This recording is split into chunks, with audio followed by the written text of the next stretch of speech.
Orang yang berarti adalah dia yang berani menorehkan sesuatu yang berarti. Bukan tentang siapa yang paling hebat, tapi dia yang hadirnya bermanfaat hingga selalu dinanti. Melek-lekan kasar baja, halo deretan, moga pada sehat saja. Nama saya Siti Atika, biasa dipanggil Tika.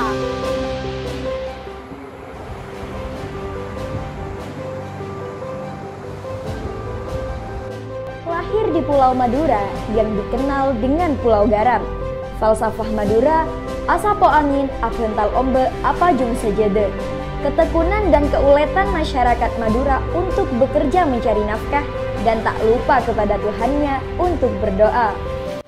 Dengan tekad yang bulat, saya melanjutkan masa pendidikan di SMA Negeri 1 Torjun. Ya, sekolah adiwiyata pertama di Madura dengan moto asri, agamis, sejuk, rindang, dan indah. Tidak akan ada habisnya jika membicarakan kekurangan yang ada. Berdasarkan kurikulum Merdeka, SMA Negeri 1 Torjun mengembangkan inovasi sekolah yaitu EcoPrint.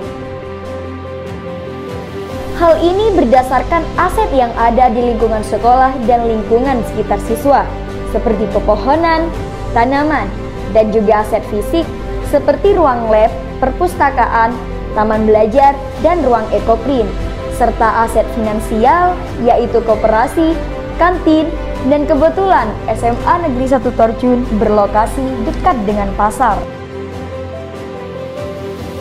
Selain itu, berdasarkan kepemilikan, suara, bakat, dan kebutuhan siswa, EcoPrint sebagai inovasi sekolah berkembang terus-menerus, sehingga sekolah kami diundang oleh Gubernur Jawa Timur.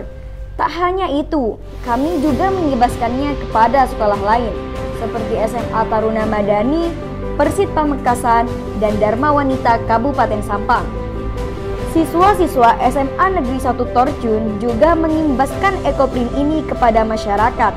Secara tidak langsung, kita memberikan suatu peluang untuk mereka membuka usaha. Banyaknya tanaman di sekolah, salah satunya adalah pohon ketapang. Bijinya kami olah menjadi cemilan dan daunnya dapat dijadikan pewarna EcoPrint. Sebagian besar mata pencaharian orang Madura sebagai nelayan. Oleh karena itu, di Madura terdapat tradisi rokat tase. Hal ini bertujuan untuk mengungkapkan rasa syukur kita kepada Tuhan atas kelimpahan yang ada di laut. Itu berarti potensi maritim di sini sangatlah besar. Saya sebagai pelajar memiliki tanggung jawab untuk menjaga dan mengajak teman-teman merawat dan memanfaatkannya. Berdasarkan potensi tersebut, salah satunya adalah mangrove. Kami memanfaatkannya sebagai pewarna alami EcoPrint, kopi mangrove, dan lulur mangrove. Tak hanya memanfaatkannya, tapi kami juga merawat dan menjaganya, seperti membersihkan sampah di sekitar mangrove dan melakukan pembibitan untuk pembangunan berkelanjutan. Dengan ini, siswa SMA Negeri 1 Torjun memiliki jiwa kewirausahaan dengan mengembangkan potensi yang ada, membuka suatu usaha tanpa perlu merantau keluar kota. Itulah yang dibekali sekolah kepada kami, hidup secara mandiri, kreatif, dan peduli. Lahir dari keluarga sederhana tidak membuat saya takut untuk mewujudkan mimpi. Sejak kecil, saya suka sekali mengikuti lomba. Berpegang teguh pada prinsip jangan jadi biasa jika luar biasa kamu bisa, membuat saya semangat untuk berprestasi, mencoba hal baru, berpartisipasi, dan bergabung di organisasi. Dengan bakat dan hobi saya yang suka menari, saya mengerti bahwasanya budaya itu dilestarikan bukan hanya untuk dinikmati. Memang benar, tempat di mana kita berteman akan menentukan siapa kita.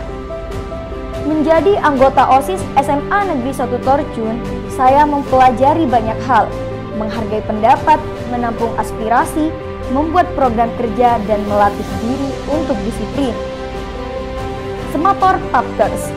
Dari ekskul tersebut, saya dibekali ilmu bagaimana memiliki public speaking yang bagus. Hingga akhirnya saya menjadi juara dual storytelling Jawa Timur tahun 2022 menjadi tamu podcast, dan menjadi juara 1 lomba baca puisi. Mengikuti pelatihan literasi secara online bersama Akademi Nyalanesia, saya dapat menciptakan sebuah karya buku antologi puisi dengan judul Kapan Lagi. Sebagai seorang siswa, saya berusaha untuk menyeimbangkan kemampuan di bidang akademik dan non-akademik. Dengan mengikuti bimbingan kelas Olimpiade, saya menjadi juara 1 KSNK Geografi tahun 2022.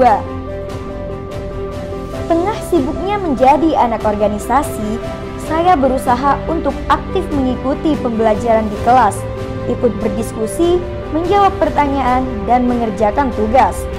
Sehingga saya menjadi juara 1 paralel kelas 12 di bidang IPS. Tak hanya di dalam sekolah, saya juga terlibat sebagai anggota Forum Anak Kecamatan.